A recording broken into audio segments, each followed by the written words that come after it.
Жалгызым менин башкалар дей берет аларга ишенбечи. Маңызын жашоонун түшүнүп түшүнбөй калып эле кейбечи. Үмүтүм бар, үзүлбөгөн бары болот эртең кечпи.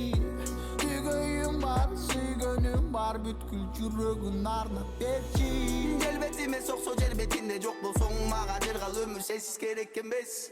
Тоскоолдуктар болсо ойлонуп сарсана болсоң, коркуп күмөн санап кайгырып керек эмес. Суйкайган татын акайын, бучагыңа бөлөчү. Эч кимде жок бул аламда, сулуулугуңдун көчүрмөсү. Менин адамдарым тезде сени көздөй безгем, сезимдерим мезип тезелтеден. Нечен адамдардын назарына илинген, бирок бир гана мага көңүлү эриген жибиген. Орумду сакайчу, ажайып жанып турчу, жүрөктү үйкүп турчу, гүлдөрүп учуп күйүп турчу. Жалгызым менин башкалар дей берет аларга ишенбечи. Маңызын жашоонун түшүнүп түшүнбөй калып эле кейбечи. Үмүтүм бар, үзүлбөгөн бары болот эртең кечпи. Түйгөйүм бар, сүйгөнүм бар, бүткүл жүрөгүн арнап берчи. Деңизден дагың ой терең, жаштары кумдуз көздөрү терең. Сүйгүмдүн эриндеринден тартылам, сүйүүгө берилем. Жаралады, аралады, жаңылады, жамалады, жадабады. Айда жамалыңа тике карап жалтыраймын, а сен дайым жаркырайсың, мага гана жаралгансың. Жалгызым менин башкалар дей берет аларга ишенбечи. Маңызын жашоонун түшүнүп түшүнбөй калып эле кейбечи. Үмүтүм бар, үзүлбөгөн бары болот эртең кечпи. Түйгөйүм бар, сүйгөнүм бар, бүткүл жүрөгүн арнап берчи. Ассаламу алейкум туугандар, ассаламу алейкум достор, кандайсыздар? Видеонун алдында көргөндөй эле бүгүн майбак менен чыгып атам. Алдыңкы видеодо көрсөтүп бергем майбакты. Бул майбак эмес, башка болчу эми. Хотя ушундай эле болчу, 223 кузов. Көбүнчөсү жазыптыр, ушу менен чыгып көрбөйсүңбү, кызык болуп атат, көрөлү, жумуш кандай экен депчи. Өзүмө да кызык болду. Бул майбактын арендасы күнүнө 25 000 рубльдан. Ошо 25 000 чыгат бекен. Чыкса водительге канча табат экен? Ошол жөнүндө толук силер менен чогуу өзүм дагы текшерип көрөбүз анда достор. Линия ачканыма 1,5 саат болду. Заказ ала элекмин пока что. Анткени меники азыр приоритет -10 болуп турат. За принятые заказы. Обычно за принятые заказы плюс 30 болуп турчу эле го. Меники көп заказ пропуск болуп кеткен акыркы күндөр, ошон үчүн -10го түшүп кеттир. Ошондуктан башка приоритеттерди да бербей жатат азыр. Хотя бы ошо -10дон чыгып алайын деп азыр примерди да көзүп койдум, бир 5 мүнөттөй болду. Хотя бы 2 тариф менен ушу -10дон чыгып алып, андан кийин только элит менен иштейм. Видеону көрүп туруңуздар. Алдыда байкайбыз кандай болот экен. Действительно 25 000 аренда чыгат бекен. Чыкса водительге канча табат экен. Ошолорду салыштырабыз. Толук ушу неделя кайсы күнү, ар бир күндө тартып берүүгө аракет кылам. Кайсы күнү канча акча табылат экен, кайсы күнү водитель плюска чыгат экен, кайсы күнү минуска кетет экен. Толук көрсөтүп берем. Биринчи заказды алып келдим. Саат 17:58. Жанадан кийин бир 5-10 мүнөттөн кийин эле алдым окшойт. Басып кетсе бир 300 метрдей эле жол болчу. Максимум 300. Анан биз айланып тегеренип бир 2,5 километр менен келдик. 869 рубль. Бул, конечно, неме? Пример менен Большая Дмитровкага ЦУМдан. Так, ничего, нормально, нормально. Мен даже сомнение болмоп баштагам. Может, мен таксометрден бир нерсе же вообще эле заказ бербей коебу -10 менен деп. Хотя бы кичине сүйүндүрүп койду. Чарылып тим эле. Ох. Буюрса, бисмилля деп ишти баштадык. Экинчи заказ алып келдим. Жананын аркасынан эле сразу берди.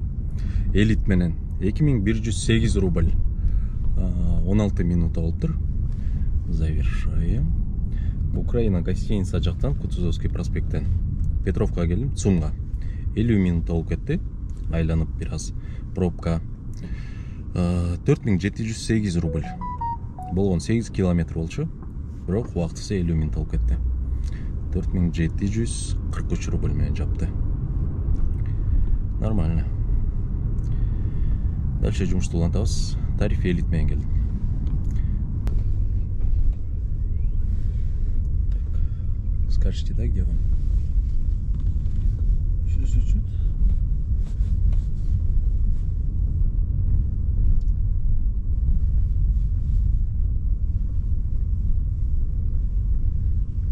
Здесь можно.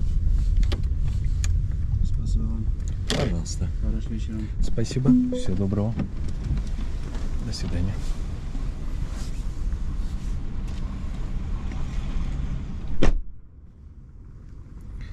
Так, достор, оплата наличными.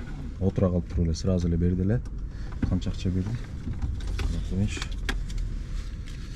Так, 1000, 2000 бериптир. Поездка 1924 рубль. 26 минутада. Так, центрдан немеге келдим. Шелепихинская набережная.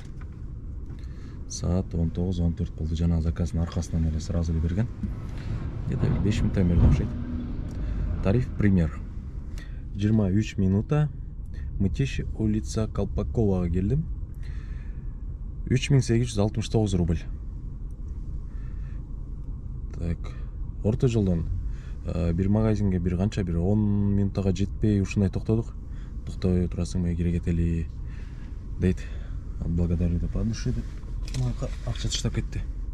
Чай 2500 рубль. Бүгүнкүнүн эсебинен биринчи чай 2500 жакшы, жаман эмес. Мытищиге келип калдык. Муну мен немеден алдым. Дмитровский шоссе, это Бескудниковская, ошондой жерлер бар го. Бескудникова деген ошол жактан. Нормально. Дальше улантабыз иште. 16 минута 2501 рубль. Усачевага келдим. Англисче сүйлөгөн кыз экен. Доброй ночи дейт го.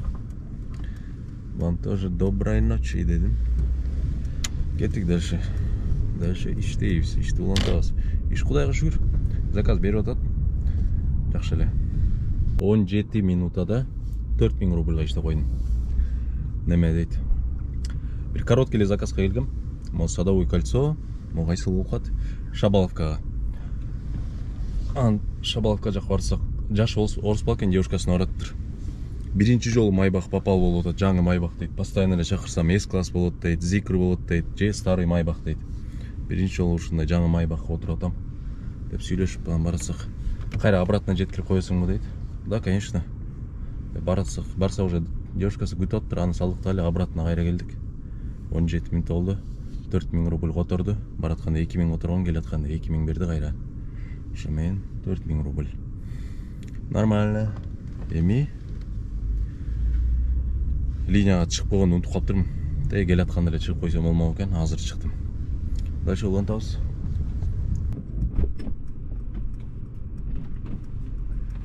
Спасибо вам Пожалуйста. большое. Я закрою. Ну, давайте. Есть? Есть. А можно покурить курилочку у вас? Можно. Чуть-чуть тогда. А или не приоткрывайте, без разницы?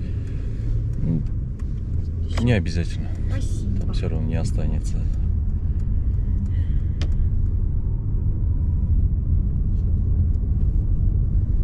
Так, достар, жаңы элеке кызды немеге алып келдим, Свибловага. Метро Свиблова. Могул жерде торговый центр Свиблова. Свиблова дегенге тилиң келбей калат го. 2400 рубльга келдик. Жаңы эле түшүрүп атканда немелеринде тарткан болчумун, камераны иштеттим деп мындай. Иштебей калыптыр. Кээ бир жерден кээ бир немелерде ушундай камераны албай эле унутуп калып атам, ошо мен ладно деп тартып коюп атам да. Кээ бир клиенттер бар, камера турса жаман көрүшөт. Сразу сүйлөйт, тем более бул GoPro билет да клиенттерчи. Мындай блогерский камера экенчи. Вы что снимаете, аркы берки деп. Ошон үчүн кыз аябай жакшы кыз экен. Позитивный, аябай сүйлөгөн, жакшы сүйлөгөн кыздар болот го, ошондой эле экен. Сүйлөшүп келдик эле чейин аргайсын.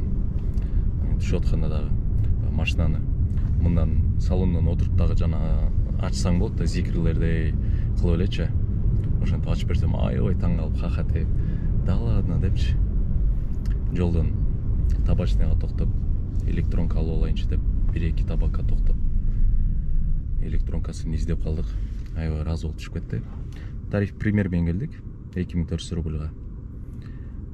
Азыр түндө заказ жок. Жөн отургандан көрө деп кылып атам. Ошол достор. -1 калды. Азыр 10 заказ бар эмес беле?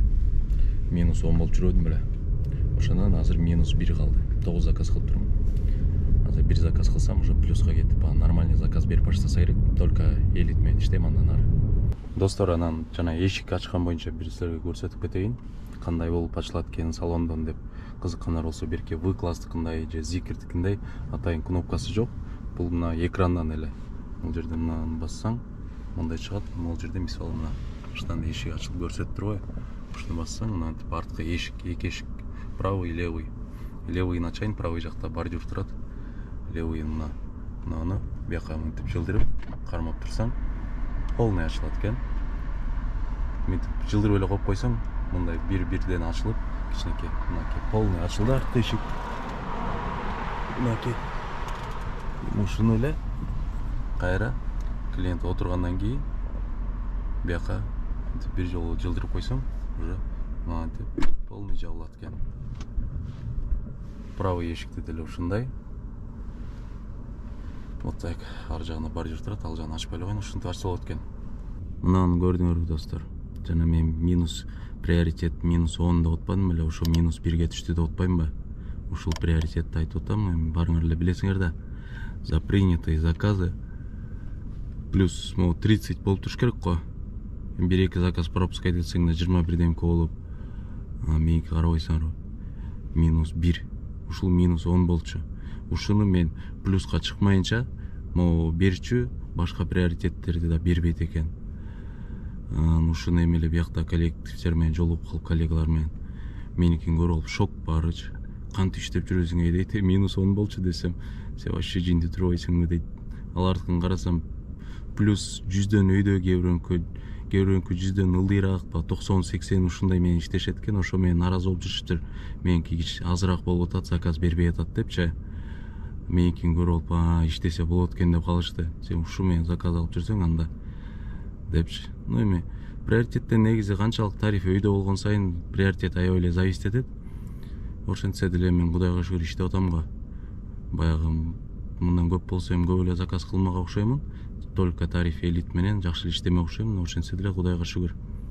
Эми приоритеттен зависит этет, бирок ошентсе деле ар кимдин өзү рызкысы деп коет го. Рызкың кандай болсо ошого жараша акча табасың, ошого жараша иштейсиң го дейм. Ошол достор, ушундай. Шереметьево келип калдым. Жаман Шереметьево келгим келип атты эле. Заказ берсе экен деп атсам, Шереметьево заказ берди. Бирок бул заказдын алдында немеге заказ берген болчу?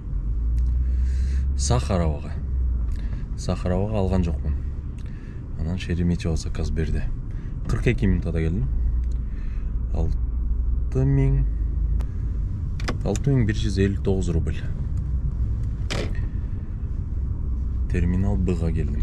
Эми бул жактан азыр заказ күтүп алып чыксак, ошо менен нормально болуп кетчү дей. Так, достор. Шереметьево жөнүндө жана заказ, жанагы эмес, мындан 5 күн мурунку заказ болчу. Андан бери 5 күн өтүп кетти. Ошол видеону чыгарайын деп монтаж кылып отуруп, ошо Шереметьеводон чыкканда, кеткенде баягы видеону завершающий кылып жапкан болчумун. Ошол видеону таппай калдым. Либо запись болбой калган, либо жоголуп кеттиби же арасынан азыр издеп таппай койдум да. Анан ошол боюнча эле Шереметьево менен видеону чыгарып коеюн деп, түшүнүксүз болуп калбасын деп азыр жазып атам. Шереметьеводон кайра заказ алып чыккан жокмун. Канча бир 2 сааттай заказ күттүм. Киргенден бир жарым сааттан эле заказ берген. Отмена болду. Андан кийин дагы бир 5 заказ берди. Баары отмена. Бай ичиндеги эле таксисттер, менин өзүмдүн коллегаларым, элит тарифте иштегендер отуруп алып ойноду окшойт. Баягы заказын очередин жылдырам депчи. Ошентип заказ түшөт, кайра отмена болот, түшөт, кайра отмена болот. Ошентип отуруп аягында бир заказ түштү. Жалаң дальний заказдар түшүп атты. Домодедового, ар жака, бер жака, акырында бир заказ түштү Пушкинага. Ошонун алдындагы короодон чыгып терминалга кирип баратсам, отмена болду, ошо менен женим келип үйгө кеттим. Ал күнү кандай иштедим? Ал күнү Кудайга шүгүр жакшы иштедим. Арендам чыкты, расходторум чыкты. Өзүмө бир аз акча чыкты, көп деле чыккан жок. Иштесе болот экен, в общем, иштесе болот экен. Мен өзүңөр көргөндөй эле приоритетим вообще эле низкий болчу. Низкий эмес, даже меники минус болчу. Ошо менен эптеп койросора иштеп жүрдүм. Алдыңкы видеолордо дагы көрөсүңөр, жумуш кандай болуп атыптыр, канча иштесе болот экен.